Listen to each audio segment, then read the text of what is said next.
Welcome to వీటీ news. లక్ష్యం సమాజహితం. నేను మహేష్. ముందుగా వార్తల ముఖ్యాంశాలు.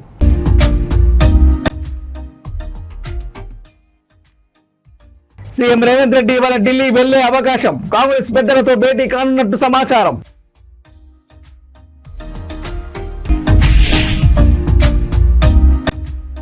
తెలంగాణ రాష్ట్రంలో గోవధను నిషేధించాలి. తల్లి ఆవు గురించి ఆలోచించినందుకు సీఎం రేవంత్ రెడ్డికి ధన్యవాదాలన్న ఎమ్మెల్యే రాజాసింగ్.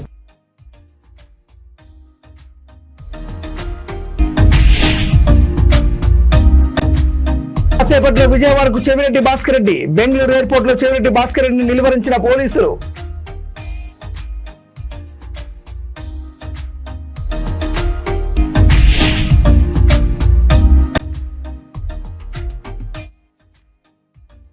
ఢిల్లీలో పర్యటిస్తున్న మంత్రి నారా లోకేష్. ఉపరాష్ట్రపతి జగదీప్ ధన్కర్ తో భేటీ.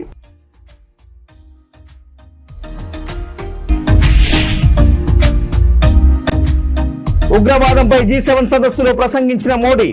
ఉగ్రవాదం మానవత్వానికి ప్రధాన శత్రువు అని వెల్లడి.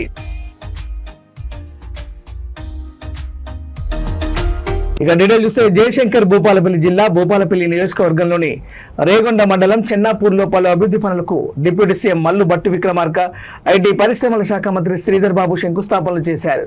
వారికి ఎమ్మెల్యే గండ్ర సత్యనారాయణరావు, కలెక్టర్ రాహుల్ శర్మ స్వాగతం పలికారు.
రాష్ట్రంలో స్థానిక సంస్థల ఎన్నికల నిర్వహణకు కసరత్తు జరుగుతున్న నేపథ్యంలో బీసీలకు 42% రిజర్వేషన్లతోనే ఎన్నికలు నిర్వహించాలని పలు బీసీ కుల సంఘాలు డిమాండ్ చేశాయి. ఇదే విషయమై రాజకీయ పార్టీలపై ఒత్తిడి పెంచేందుకు 18న నగరంలోని ధర్నా చౌక్ వద్ద మహాదీక్ష చేపట్టనున్నట్టు తెలిపాయి. బీసీలకు ఇచ్చిన హామీ మేరకు 42% రిజర్వేషన్లతో స్థానిక సంస్థలు జరపకుంటే కాంగ్రెస్ పార్టీకి తగిన గుణపాఠం చెబుతామన్నాయి. బషీర్బాగ్లో తెలంగాణ బీసీ సంక్షేమ సంఘం రాష్ట్ర అధ్యక్షుడు ఎర్ర సత్యనారాయణ అధ్యక్షతన జరిగిన సమావేశంలో బీసీ రాజ్యాధికార సమితి రాష్ట్ర అధ్యక్షుడు డి సురేష్, కె జనార్దన్ గౌడ్ తదితరులు పాల్గొన్నారు. స్థానిక సంస్థలలో బీసీలకు 42% రిజర్వేషన్లను అమలు చేయాలి. బీసీలకు స్థానిక రిజర్వేషన్లు అమలు చేసిన తర్వాతనే 22% బీసీలకు స్థానిక సంస్థల ఎన్నికల్లో రిజర్వేషన్లు అమలు చేసిన తర్వాతనే బీసీల ఐక్యత, బీసీల ఐక్యత సాధిద్దాం. బీసీలకు సాధిద్దాం, బీసీలకు రాజ్యాధికారాన్ని. ఈరోజు స్థానిక సంస్థల ఓబీసీ రిజర్వేషన్ల ఆ ప్రయత్నం మీద తీవ్రమైన ప్రతిఘటన ఉంటుందని చెప్పి హెచ్చరించడానికి గాను ఈ సమావేశాన్ని ఏర్పాటు చేసుకోవడం జరిగింది. కాంగ్రెస్ పార్టీ ఎన్నికల మేనిఫెస్టోలో ప్రధాన అంశంగా రాబోయే మా ప్రభుత్వం లోపల ఖచ్చితంగా బీసీలకు అన్ని రంగాల లోపల 42% కూడా ఇప్పుడు వాళ్ళకు వాయిసే లేదు. ఎందుకంటే దే హ్యావ్ అయితే గ్రామ పంచాయతీ సర్పంచ్ కానీ వార్డు మెంబర్లు కానీ చాలా పెద్ద ఎత్తున అన్యాయం చేసింది. కాబట్టి గ్రామ పంచాయతీ అంటే రూరల్ ఏరియాలో మొత్తము ఈ సందర్భంలో మీకు పుణ్యాన్ని చెప్పి గుర్తు చేస్తున్నాం. ఎందుకంటే 86లో కూడా ఎన్టీ రామారావు 44% స్థానిక సంస్థల్లో రిజర్వేషన్ ఇచ్చి ఇది అనేటటువంటిది ఈ పరిస్థితుల్లో లేవు అనేటటువంటిది ఈ సందర్భంగా మీకు గుర్తు చేస్తున్నాం. ఎందుకంటే ఆ రోజు ఇంతవరకు అంటే కార్యాచరణ అనేటటువంటిది ఏదో టెక్నికల్ కార్యాచరణ చేసింది తప్ప సాధించేటటువంటి ప్రయత్నాలు చేయడంలో కూడా టోటల్గా విఫలమైంది. ఏదైతే హామీ ఇచ్చిందో హామీ అమలు కొరకు ఈ రాష్ట్ర ప్రభుత్వము తక్షణమే దీని మీద తీవ్ర స్థాయిలో కూడా కృషి చేసిన తర్వాతనే, సాధించిన తర్వాతనే ఎన్నికలకు పోయేటటువంటి ప్రయత్నం చేస్తే మేమందరము కాంగ్రెస్ పార్టీ చర్యలను కానీ ఈ ప్రభుత్వ చర్యలను కానీ హర్షించే అవకాశం ఉంటుంది. లేకపోతే ఇటువంటి డ్రామాలు ఏవైతున్నాయో, గతంలో డ్రామాలు చేసినటువంటి విధంగా ఏ ప్రభుత్వాలే కానీ డ్రామాలు చేసుకుంటూ టైంపాస్ చేసేసి బీసీలను నట్టేటా ముంచినటువంటి ప్రయత్నాలు ఏవైతే చేస్తారో దానికి ఇప్పుడు మాత్రం నూకలు చెల్లిన కాలం ఇది. ఈరోజు బీసీ శక్తి అనేటటువంటిది చాలా సశక్తంగా ఉంది. మీరు అనుకుంటున్న ఏంటంటే మేము కొన్ని గతంలో చేసినటువంటి ట్రిక్స్ ప్లే చేయడం ద్వారా బీసీ మూవ్మెంట్ను కానీ రాబోయే ప్రజా మూవ్మెంట్ను కానీ మేము పద్ధతి ప్రకారం మనం అడ్డుకొని మా కార్యక్రమం మేము సఫలంగా చేసుకుంటామనేటటువంటి పాత భ్రమలు ఏమైనా ఉంటే దాన్ని తక్షణమే మానుకోవాలని చెప్పేసి ఈ సందర్భంలో మేము తెలియజేస్తాం. మేడ్చల్ జిల్లా కీసర ఔటర్ రింగ్ రోడ్డు వద్ద అర్ధరాత్రి లారీ అదుపు తప్పింది. కీసర ఔటర్ రింగ్ రోడ్డు వద్దకు రాగానే బ్రేక్ ఫెయిల్ అయి కావడంతో పెను ప్రమాదం తప్పింది. కీసర నుండి ఈసీఎల్కు కంకర తీసుకెళ్తుండగా ఈ ఘటన చోటు చేసుకుంది.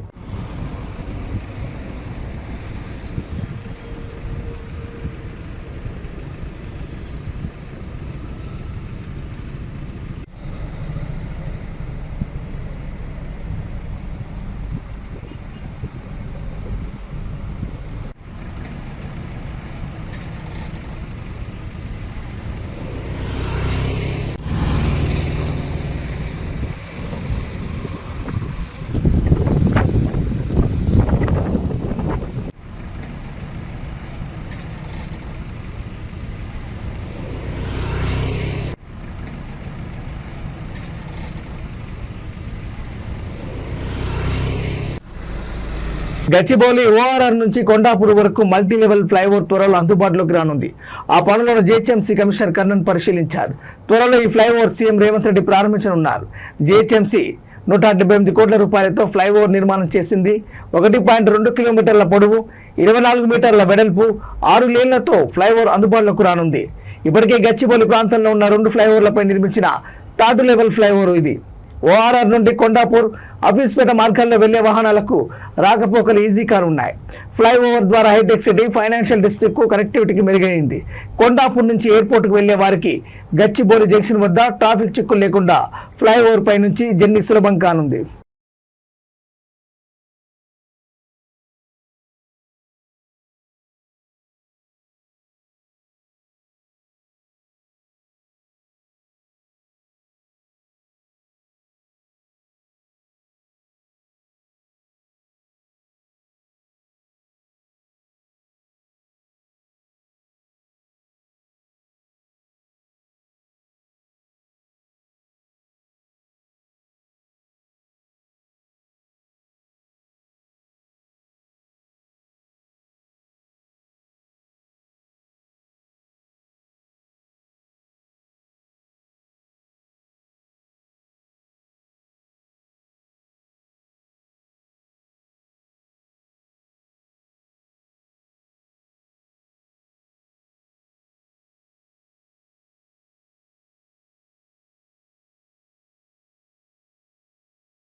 మెదక్ జిల్లా రామాయంపేట మున్సిపాలిటీ పరిధిలోని రేషన్ షాపుల వద్ద నిరుపేదలు గంటల తరబడి పడిగాపులు కాస్తున్నారు.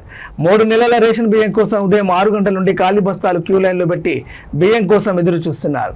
షాపులో బియ్యం ఉన్నప్పటికీ అధికారులు అనుమతి ఇవ్వకపోవడంతో రేషన్ సరఫరా చేయడం లేదు. దీంతో తాము తీవ్ర ఇబ్బందులు ఎదుర్కొంటున్నామని అధికారులు స్పందించి తమకు రేషన్ బియ్యం సరఫరా చేయాలని కోరుతున్నారు.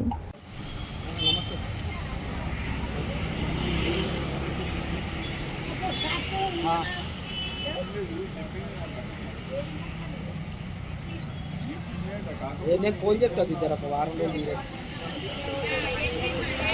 ఎన్ని రోజులు తిరగబట్టి నువ్వు ఎన్ని రోజుల నుంచి వస్తున్నావు?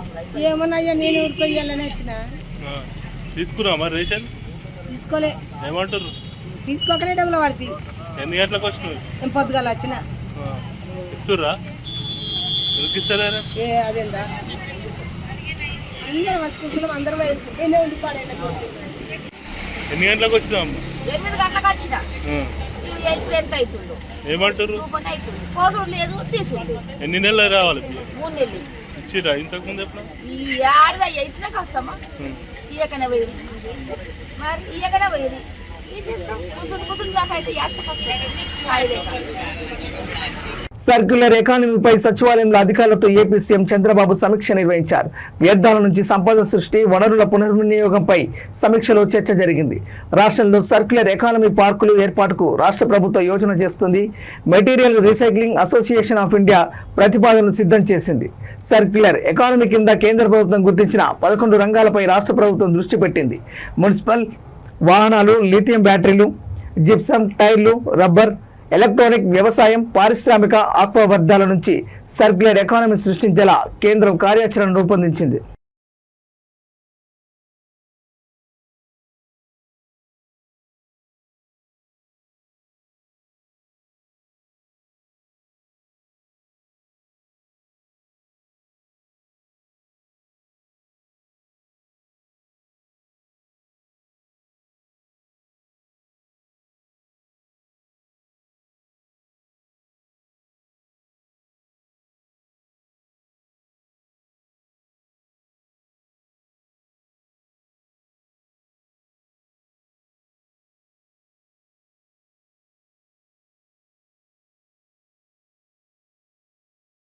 వైసీపీ నేత చెవిరెడ్డి భాస్కర్ రెడ్డిని ఏపీ పోలీసులు బెంగళూరు ఎయిర్పోర్ట్ పోలీస్ స్టేషన్లో అదుపులోకి తీసుకున్నారు. ఆయన్ను అక్కడి నుంచి ఏపీలోని మంగళగిరికి తరలించి ఉదయాన్నే కోర్టులో హాజరుపరచనున్నారు. చెవిరెడ్డి పాస్పోర్ట్ను కర్ణాటక పోలీసులు ఏపీ పోలీసులకు అప్పగించారు. ఈ కేసులో చెవిరెడ్డి A38గా ఉన్నారు. చెవిరెడ్డితో పాటు అతని సన్నిహితుడు A34గా ఉన్న వెంకటేష్ నాయుడిని కూడా పోలీసులు అరెస్ట్ చేశారు. కాగా లిక్కర్ స్కామ్ కేసులో చెవిరెడ్డిపై అభియోగాలు వస్తున్న క్రమంలో బెంగళూరు నుంచి శ్రీలంక రాజధాని కొలంబో వెళ్లాల్సిన ఆయన్ను కెంపగౌడ ఇంటర్నేషనల్ ఎయిర్పోర్ట్లో భద్రతా సిబ్బంది ఆపివేశారు. లుకౌట్ నోటీసులు అమల్లో ఉండడంతో చెవిరెడ్డిని అదుపులోకి తీసుకున్నట్టు పోలీసులు స్పష్టం చేశారు. ఏపీ లిక్కర్ స్కామ్ కేసులో కూటమి ప్రభుత్వం సీరియస్గా వ్యవహరిస్తున్న విషయం తెలిసిందే. ఈ స్కామ్పై సెట్ అధికారులతో ప్రత్యేకంగా దర్యాప్తు చేయిస్తుంది. ఇందులో ప్రధాన నిందితుడైన రాజ్ కసిరెడ్డిని పోలీసులు అదుపులోకి తీసుకుని విచారిస్తుండగా మాజీ ఐఏఎస్ ధనంజయ రెడ్డి, మాజీ సీఎం జగన్ కు ఓఎస్డీగా పనిచేసిన కృష్ణమోహన్ రెడ్డిలను కూడా సిట్ అరెస్ట్ చేసి విచారిస్తుంది.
ఇక ఏపీ సీఎం చంద్రబాబు సొంత నియోజకవర్గమైన కుప్పంలో పట్టపగలు జరిగిన ఓ అమానుష ఘటన రాష్ట్ర వ్యాప్తంగా తీవ్ర కలకలం రేపింది. అప్పు తీర్చలేదన్న కారణంతో ఓ మహిళను అత్యంత దారుణంగా చెట్టు కట్టేసిన వీడియోలు సామాజిక మాధ్యమాల్లో వైరల్ కావడంతో ముఖ్యమంత్రి చంద్రబాబు తీవ్రంగా స్పందించారు. ఈ ఘటనపై తక్షణమే విచారణ జరిపి బాధ్యులపై కఠిన చర్యలు తీసుకోవాలని ఆయన పోలీసు ఉన్నతాధికారులను ఆదేశించారు. కుప్పం మండలం నారాయణపురం గ్రామానికి చెందిన శిరీష, ఆమె భర్త తిమ్మరాయప్ప 3 ఏళ్ల క్రితం అదే గ్రామానికి చెందిన మునికన్నప్ప అనే వ్యక్తి వద్ద 80,000 రూపాయలు అప్పుగా తీసుకున్నారు. కాలక్రమేణా వడ్డీ పెరిగి అప్పు భారం అధికమైంది. ఈ క్రమంలో భర్త తిమ్మరాయప్ప భార్య బిడ్డలను వదిలి గ్రామం విడిచి వెళ్లిపోయాడు. శిరీష మాత్రం గ్రామంలోనే ఉంటూ కూలీ పనులు చేసుకుంటూ కుటుంబాన్ని పోషిస్తుంది. ఈ నేపథ్యంలో తనకు రావాల్సిన డబ్బుల కోసం శిరీష ఇంటికి మునికన్నప్ప వెళ్లాడు. అక్కడ ఆమెను అసభ్య పదజాలంతో దూషిస్తూ బలవంతంగా ఇంట్లోంచి బయటకు లాక్కొచ్చి గ్రామస్తులందరూ చూస్తుండగానే సమీపంలోని వేప చెట్టుకు తాడుతో కట్టేశాడు. డబ్బులు ఎప్పుడు ఇస్తావు అంటూ ఆమెను వేధించాడు. ఈ దారుణాన్ని అక్కడున్న కొందరు వీడియో తీసి సామాజిక మాధ్యమాల్లో పోస్ట్ చేయడంతో విషయం వెలుగులోకి వచ్చింది.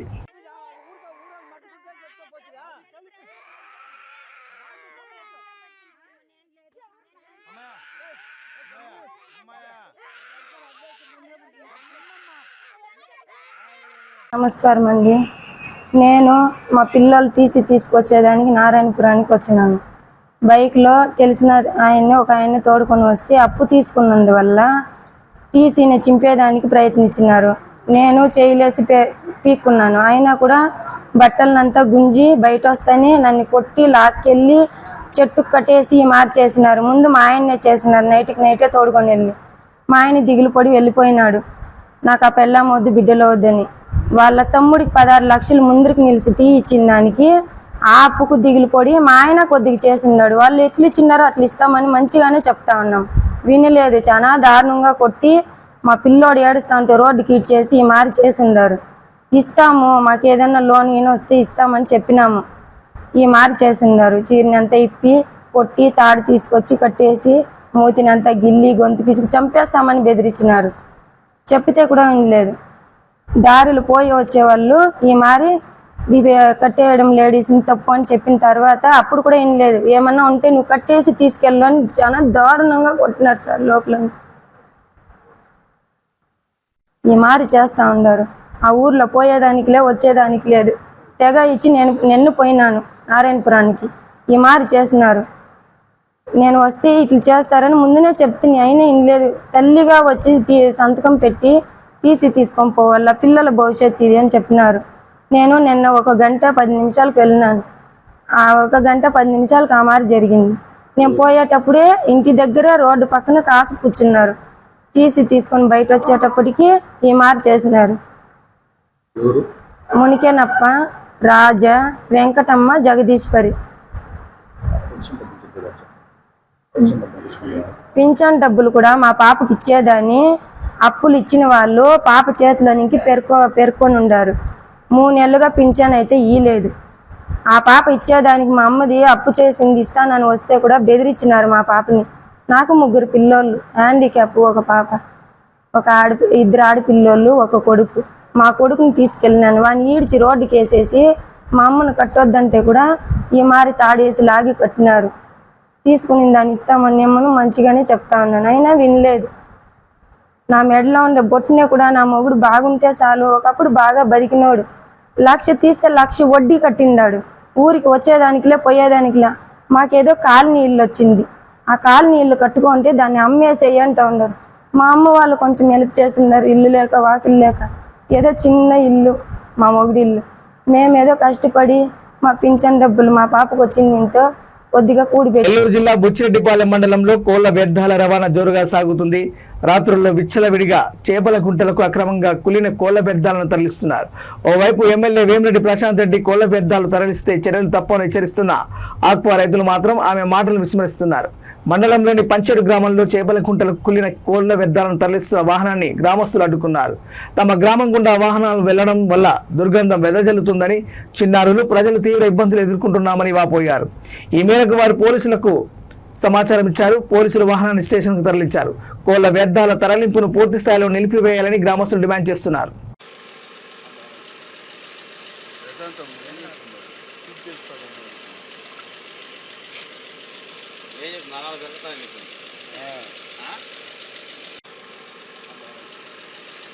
ప్రశాంతం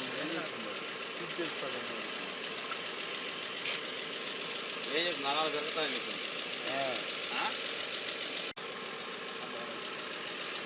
ప్రశాంతం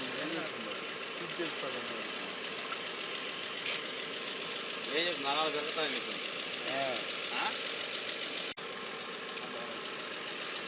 ప్రశాంతం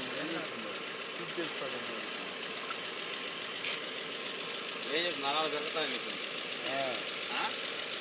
ఆంధ్రప్రదేశ్ రాష్ట్రంలో సంచలనంగా మారిన లిక్కర్ స్కామ్ కేసులో నిందితులకు మరోసారి చుక్కెదురైంది. విచారణ ఎదుర్కొంటున్న కేసిరెడ్డి, రాజశేఖర రెడ్డి, చాణక్య, పైలా దిలీప్, సజ్జల శ్రీధర్ రెడ్డి, ధనుంజయ రెడ్డి, కృష్ణమోహన్ రెడ్డి, బాలాజీ గోవిందప్పలను ఏసీబీ కోర్టులో హాజరుపరిచారు.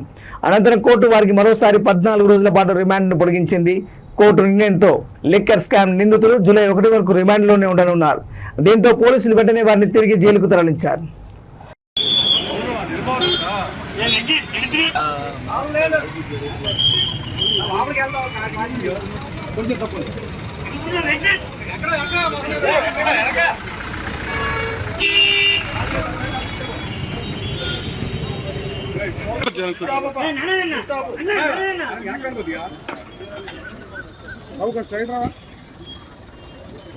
అనగారు కొద్ది సైడ్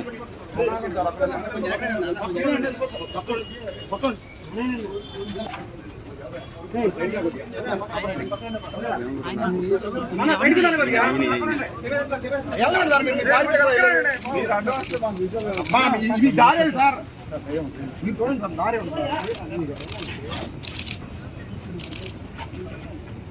మరి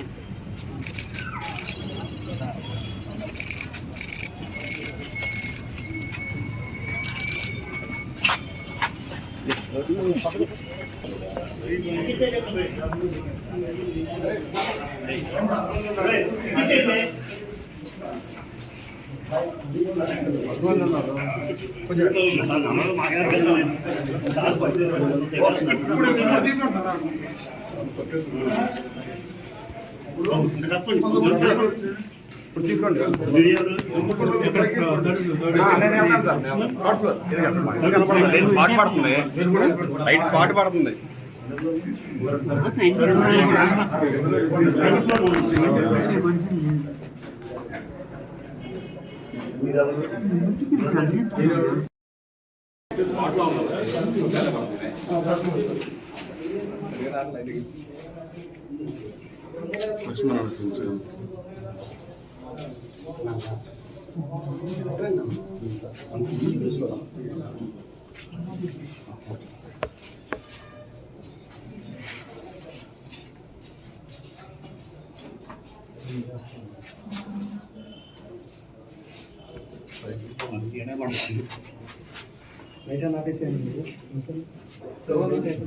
తిరుపతి జిల్లాలోని తోతాపూరి మామిడి రైతులను రాష్ట్ర ప్రభుత్వం అన్ని విధాలుగా ఆదుకుంటుందని, ఎవరు ఆందోళన చెందవద్దని జిల్లా కలెక్టర్ డాక్టర్ ఎస్ వెంకటేశ్వర్ తెలిపారు.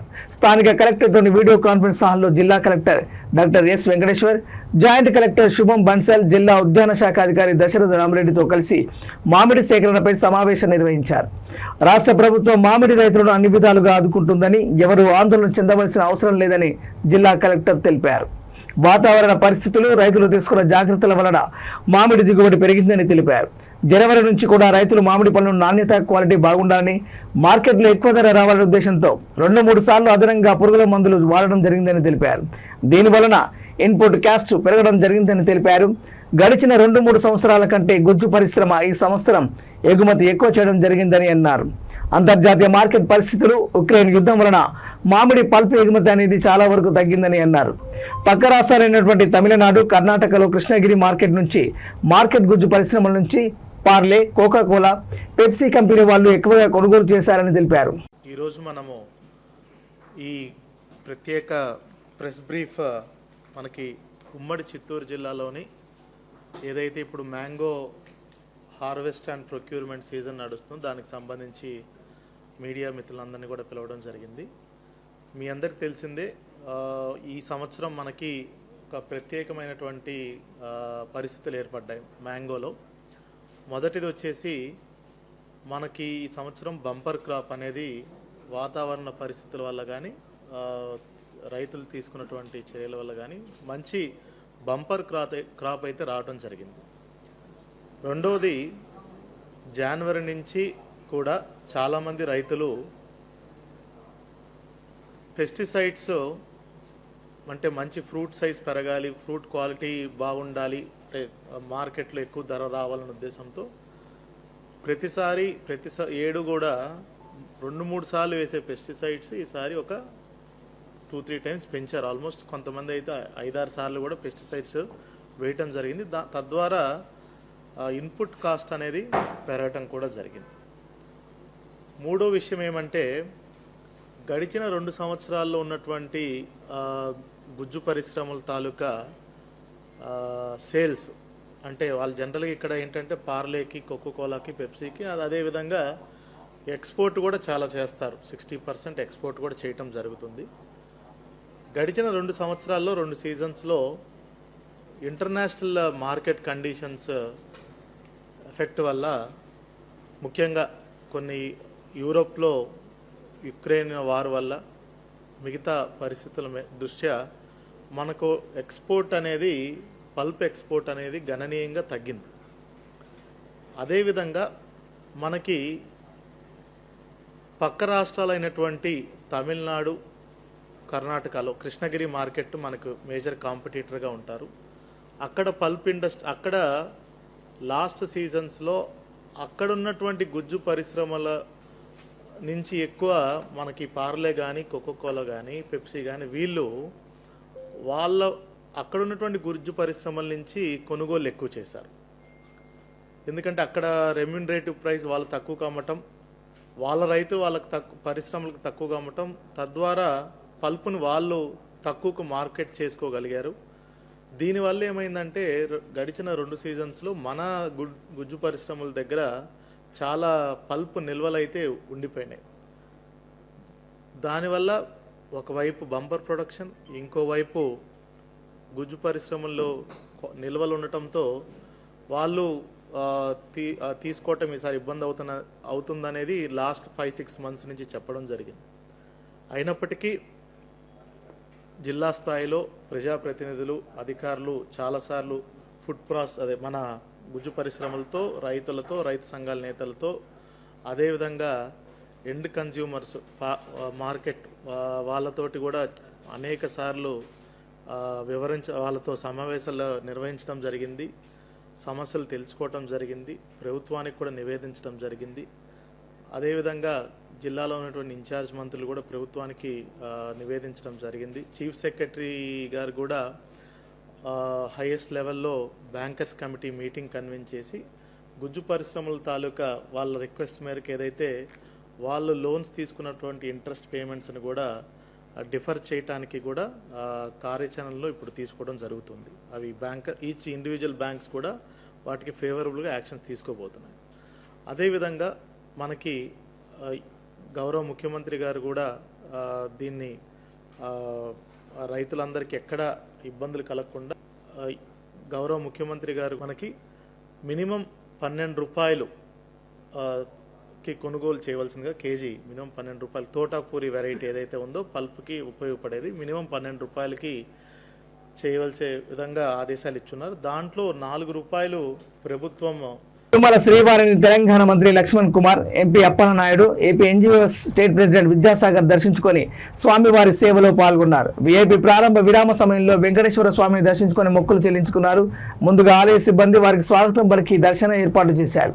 అనంతరం రంగనాయకుల మండపంలో వేద పండితులు ఆశీర్వదించి స్వామివారి చిత్రపటం, తీర్థ ప్రసాదాలు అందజేశారు.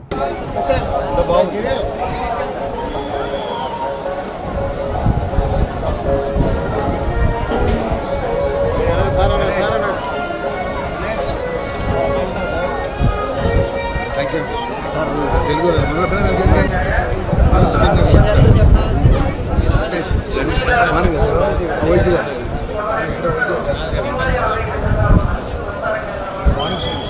సార్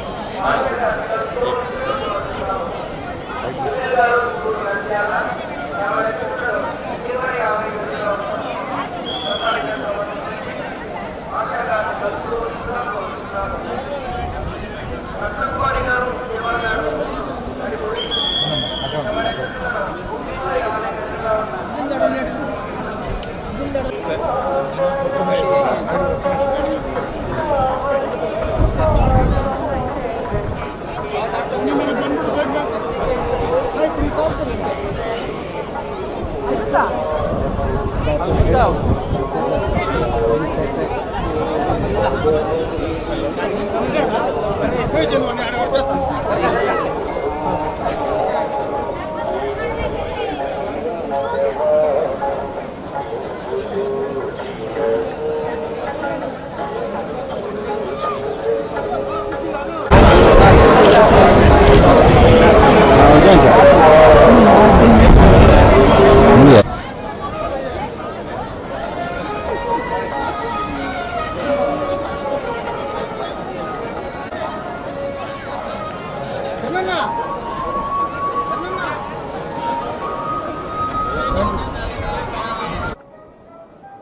నెల 21న విశాఖ నగరంలో యోగా డే సందర్భంగా గౌరవ ప్రధానమంత్రి గారు ఇచ్చేస్తున్నారు. ఆ సభ యోగా డే 5 లక్షల మందితో జరగబోతుంది. ప్రపంచ రికార్డు అవబోతుంది. సోమవారం ఆశీర్వాదం అడిగాం. ఖచ్చితంగా సోమవారం ఆశీర్వాదంతో ఆ కార్యక్రమం విజయవంతం అవుతుంది. గౌరవ ముఖ్యమంత్రి గారు సంకల్పంతో సోమవారం ఆశీర్వాదంతో ఆ యోగా డే బ్రహ్మాండంగా అవ్వాలని, సోమవారం ఆశీర్వాదంతో ప్రతి ఒక్కరికి ఆరోగ్యం ఉండాలని మనస్ఫూర్తి కోరుకోవడం జరిగింది. అలాగే మా ఉద్యోగ వర్గాలు NGOs ప్రతినిధులతో ఈరోజు దర్శనం చేసుకోవడం, సోమవారం ఆశీర్వాదం చేసుకోవడం చాలా ఆనందంగా ఉంది. Thank you. దాదాపు 12.5 లక్షల ఉద్యోగ ఉపాధ్యాయ పెన్షనర్ల ప్రతినిధిగా ప్రతిష్టాత్మకమైన ఏపీ NGOs అసోసియేషన్ రాష్ట్ర సంఘ అధ్యక్షుడిగా ఈ రాష్ట్రంలోని ప్రభుత్వోద్యోగులందరూ మాకు పదవీ బాధ్యతలు అప్పచెప్పారు. అలాగే నాతో పాటు రాష్ట్ర ప్రధాన కార్యదర్శిగా DV రమణ గారిని చేశారు. మరి ఈ సందర్భంగా ఆ దేవదేవుని ఆశీర్వాదం పొందడానికి మన తిరుమలలో, పవిత్రమైన తిరుమలలో వచ్చి చేశాం. అలాగే రాష్ట్రం సుభిన్నంగా ఉంటేనే, రాష్ట్రం సుసంపన్నంగా ఉంటేనే అందరూ ఉంటే, అందుకని రాష్ట్రం సుసంపన్నంగా ఉండాలని రాష్ట్ర ప్రభుత్వం నుంచి ప్రజలకు ఏవైతే వెళ్ళాలో వాటన్నిటిని కూడా ఉద్యోగ వర్గాలు మరి ప్రజలందరికీ అందేటట్టు, ముఖ్యంగా పేద ప్రజలకు అందేటట్లు ముందుకు ఉండాలని, అలాగే ఉద్యోగ ఉపాధ్యాయ కార్మిక పెన్షనర్లకు సంబంధించిన అనేక సమస్యలు అన్నీ ఉన్నాయి. అవన్నీ కూడా దేవదేవుని ఆశీర్వాదంతో రాబోయే 1-2 సంవత్సరాల కాలంలో అన్నీ తీరాలని, రాష్ట్రం సుభిక్షంగా, సుసంపన్నంగా, ప్రశాంతంగా, ప్రజలందరూ ఆరోగ్యంగా ఉండాలని ఆ దేవదేవుని ఆశీస్సులు తీసుకున్నాం. బులెటిన్ ముగించే ముందు హెడ్లైన్స్ మరోసారి.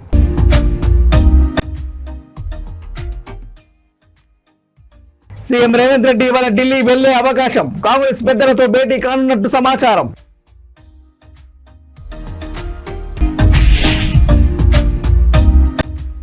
తెలంగాణ రాష్ట్రంలో గోవధను నిషేధించాలి. తల్లి ఆవు గురించి ఆలోచించినందుకు సీఎం రేవంత్ రెడ్డికి ధన్యవాదాలన్న ఎమ్మెల్యే రాజాసింగ్.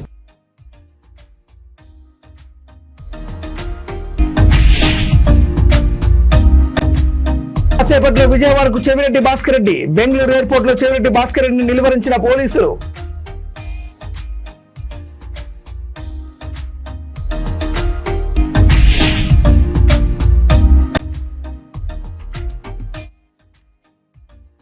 ఢిల్లీలో పర్యటిస్తున్న మంత్రి నారా లోకేష్. ఉపరాష్ట్రపతి జగదీప్ ధన్కర్ తో భేటీ.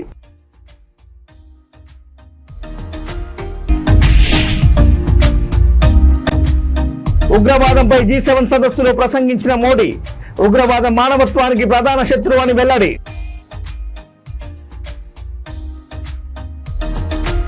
ఇవి బులెటిన్ అప్డేట్స్. చూస్తున్న V3 న్యూస్. లక్ష్యం సమాజత. నమస్కారం.